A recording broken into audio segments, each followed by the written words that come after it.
chỉ yêu nhau y hạ u a lewat pintu. We wish you a Merry Christmas. We wish you a Merry Christmas.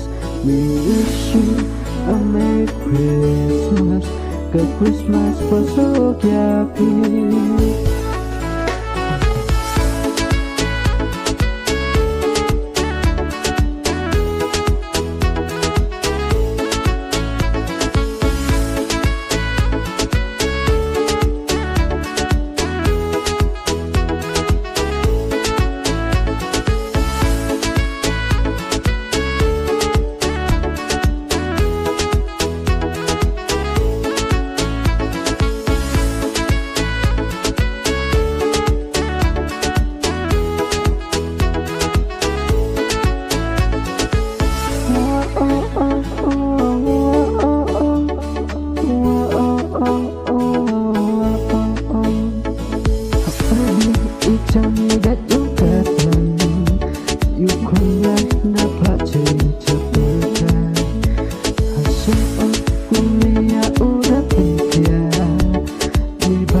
A Merry Christmas.